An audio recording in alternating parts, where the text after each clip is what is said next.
Oke, kali ini saya akan menjelaskan mengenai sequence diagram. Jadi sequence diagram di sini adalah diagram yang menunjukkan kolaborasi antar objek satu dengan objek lain. Nah, di sini untuk sequence diagram dia akan mulai seperti coding di Java, gitu. Cuman masih berbentuk diagram, gitu. Cuman mulai mendekati, gitu ya.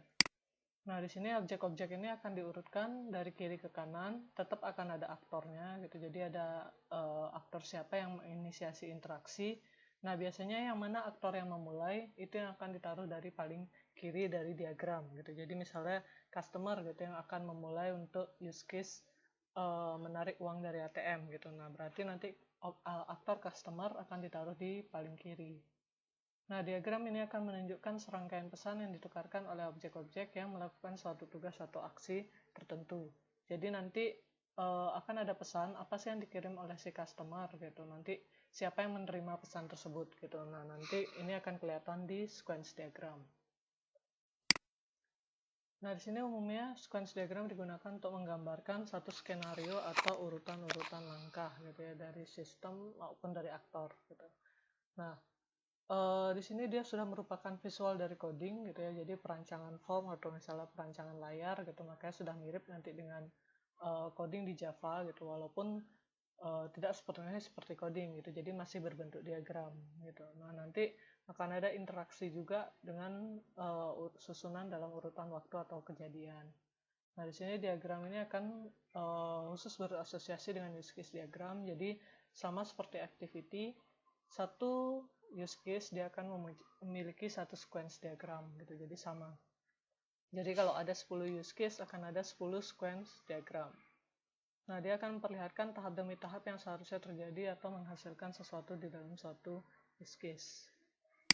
Nah, misalnya contohnya kita punya objek, di sini ada cat, ada kucing, ada polisi gitu, ada person dan ada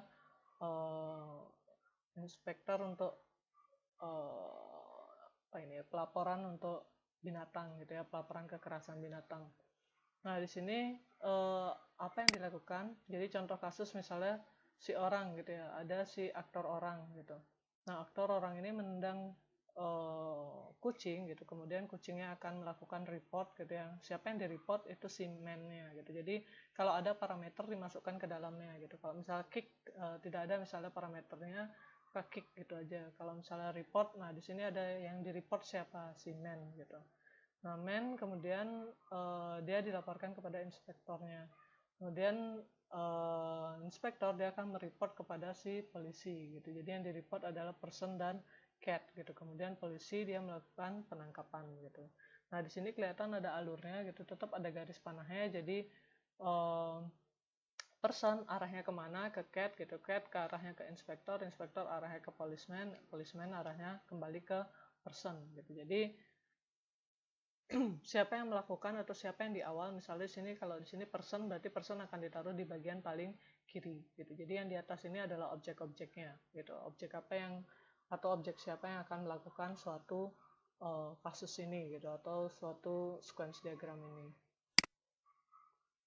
Nah, kalau kita gambarkan nanti akan seperti ini gitu. Jadi tanpa gambar-gambar yang tadi gitu. Jadi ada person, cat, inspector, policeman gitu. Jadi apa yang dilakukan itu ada di tanda panahnya gitu. Jadi apakah ada parameternya juga ditulis di dalamnya gitu. Jadi ini udah mulai penulisannya sama seperti coding gitu. Kalau misalnya kalian coding Java itu akan sama persis seperti ini gitu. Jadi apa yang dilakukan, apa aksi yang dikirimkan gitu ya, aksi yang dikirimkan ke dalam objek tertentu gitu, objek berikutnya, terus parameter di dalamnya apa gitu kalau misalnya ada parameternya. Nah, di sini dia akan menjadi diagram yang paling cocok untuk mengembangkan use case menjadi sebuah desain gitu ya. Jadi desain visual dari coding seperti tadi sudah dibahas. Nah, untuk komponen-komponen pembentuknya yang pertama ada aktor. Jadi aktor di sini dia akan menggambarkan seseorang atau sesuatu ya, sama seperti yang lainnya, sama seperti di use case ada aktornya gitu. Jadi perangkat ataupun sistem lain yang berinteraksi dengan sistem. Nah, kemudian kita punya yang namanya boundary. Boundary ini apa? Jadi dia adalah menggambarkan interaksi antar satu atau lebih aktor dengan sistem. Boundary ini adalah pembatas sistem dengan dunia luar. Biasanya yang menjadi sebuah boundary itu adalah form. gitu. Jadi misalnya ada form pembayaran, ada form pemesanan gitu ya, ada form untuk login gitu ya. Nah, itu adalah boundary gitu. Jadi apa sih pembatas sistem gitu dengan dunia luarnya gitu, atau view-nya gitu ya, atau biasanya yang paling sering sih formnya gitu. Jadi form apa atau halaman apa, nah itu adalah boundary-nya. Nah, kontrol ini apa? Jadi ada kontrol namanya. Kontrol di sini adalah menggambarkan perilaku, mengatur atau mengkoordinasi perilaku sistem. Jadi yang biasa menjadi kontrol di sini kalau misalnya kita butuh verifikasi gitu, atau misalnya kita butuh sesuatu yang perlu diatur lagi gitu. Jadi misalnya sistem memasukkan atau form ini sudah mendapatkan sebuah login gitu atau username sama password. Nah, di sini butuh kontrol yang ada untuk memverifikasi. Jadi kita biasanya bikin kan satu coding sendiri gitu, satu coding sendiri yang tugasnya adalah untuk verifikasi gitu. Nah, itu bisa menjadi sebuah kontrol gitu. Jadi dia di sini tugasnya adalah mengkoordinasikan perilaku atau sistem. Jadi mengontrol sesuatu gitu. Kalau misalnya butuh sesuatu yang harus dilihat dulu atau sebelum dia dikirimkan lagi ke dalam sistem gitu. Jadi misalnya mau diverifikasi terlebih dahulu gitu. Nah, itu membutuhkan sebuah kontrol. Nah, kemudian ada entity, kalian udah tahu mungkin di database gitu. Jadi di sini adalah menggambarkan informasi yang harus disimpan oleh sistem. Jadi apa yang kalau misalnya kita butuh misalnya menggambarkan database-nya, jadi misalnya nanti mau disimpan ke dalam sebuah database gitu, sebuah tabel penjualan misalnya kayak gitu. Nah, itu bisa digambarkan sebagai entity-nya. Nah, kemudian di sini ada object message, sama seperti yang dilihat di contoh tadi, ada garis titik-titiknya itu gitu. Jadi kayak ini ada garis titik-titiknya. Nah, itu adalah object message-nya. Jadi kalau di sini dia menggambarkan hubungan antar objek dengan urutan yang terjadi. Jadi yang di sebelah kiri itu kotaknya pasti lebih tinggi daripada yang di sebelah kanan. Jadi di kiri itu yang menggambarkan yang mengirim pesan, yang di kanan menggambarkan yang menerima pesan gitu.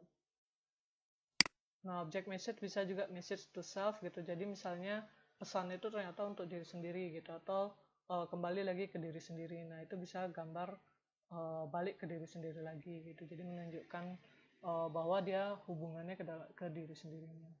Nah, kemudian ada lifeline. Nah, ini garis titik-titiknya namanya lifeline gitu. Jadi selama kita masih menerima message atau selama masih mengirim message, nah ini masih ada garisnya. Jadi nanti semua akan ada garis panah garis titik-titik ke bawah dari si objeknya. Nah, contohnya seperti ini. Jadi misalnya ada customer, boundary-nya ada login screen, kemudian kontrolnya ada security manager, dan entity-nya ada user. Jadi misalnya si customer dia ngapain? Dia login gitu. Login yang menerima siapa? Yang menerima adalah form dari form loginnya gitu. Jadi login screen-nya diterima oleh si login screen. Kemudian di sini kontrol misalnya untuk validasi user gitu. Jadi validasi user dilihat dulu di security manager-nya, dia cek dulu, dia ngeceknya kemana? Ke database gitu. Jadi database user, dia cek user detailnya, nah baru kembali sebagai user detail gitu. Jadi apakah iya atau enggak. Nah, di sini baru melakukan validasi. Nah, kalau misalnya sudah, resultnya atau hasilnya akan dikirim lagi ke login screen dan kemudian dikirimkan kembali ke customer. Nah, di sini adalah lifeline-nya. Jadi selama dia masih melakukan penerima pesan ataupun mengirim pesan gitu ya, ini akan ada garisnya. Biasanya disamakan panjangnya gitu. Jadi sampai selesai, sampai ke bawah. Nah, di sini boleh dibedakan misalnya garis panahnya lurus yang ke samping, ke bawah yang kembali dia bikin titik-titik gitu. Nah, itu bebas saja sebenarnya. Ya, ada beberapa cara untuk membuat sequence diagram gitu ya. Nah, di sini kalau misalnya mau dibikin kotak-kotak aja sebenarnya boleh, cuman standarnya adalah kita akan membedakan yang mana aktor, yang mana boundary, yang mana control, dan yang mana entity gitu ya. Nah, misalnya contoh lain lagi, di sini ada case study-nya catat pembelian gitu ya. Jadi use case untuk catat pembelian. Nah, di sini goal-nya adalah mencatat pembelian makanan, primary aktornya adalah si petugas kasir. Terus apa yang dilakukan? Use case dimulai ketika petugas kasir membuka formulir pembelian. Kemudian sistem menampilkan form yang siap diisi, dia menampilkan jenis makanan berdasarkan kode, petugas kasir akan mengisi data kode, kemudian petugas kasir menekan selesai, dan nanti si sistem akan menyimpan seluruh pembelian makanan. Ya, intinya untuk membeli pembelian sebuah makanan. Nah, nanti bisa dibuat seperti ini. Jadi petugas kasirnya adalah aktornya gitu. Nah, di sini boundary-nya adalah form pembelian. Kemudian ada kontrol, yaitu mencatat pembelian yang baru. Nah, database-nya ada dua, master makanan dan ada pembelian makanan gitu. Jadi ada dua entity di sini. Nah, di sini mulai menggunakan yang object message gitu. Jadi, kalau misalnya menggunakan object message, dia akan seperti ini. Yang kiri akan lebih panjang daripada yang kanan. Gitu. Jadi, di sini misalnya dilakukan, buka form pembelian gitu, diterima oleh si form pembelian. Dari form pembelian dikirim message untuk mencatat kode makanan gitu ke dalam sebuah kontrol untuk mencatat pembelian baru. Nah, di sini dari mencatat pembelian baru, dia akan mencari kodenya ke dalam master makanan. Kemudian baru menampilkan jenis makanannya apa. Kembali lagi ke kontrolnya. Gitu. Jadi di kontrol di sini dia adalah untuk mencari ke database mengenai kode makanan gitu atau menampilkan jenis makanan gitu. Nah, di saat yang sama gitu ya. Jadi ketika buka form pembelian, selain dia mencatat kode makanan, dia juga akan mencatat jumlah makanan. Nah, ini bisa gitu. Jadi ada dua kegiatan yang dilakukan gitu. Nah, pada saat mencatat jumlah makanan, yang dilakukan adalah mencatat pembelian baru dan itu masuk ke dalam database pembelian makanan gitu. Nah, jadi kalian bisa bikin beberapa kegiatan gitu atau aktivitas gitu. Jadi kalau misalnya pas buka form, ternyata nggak cuma satu gitu ya. Jadi belum balik, ini sudah ada yang baru gitu. Jadi bisa jadi jalan keduanya gitu. Jadi mencatat kode makanan ada prosesnya sendiri, terus dia juga mencatat jumlah makanan ada prosesnya sendiri gitu.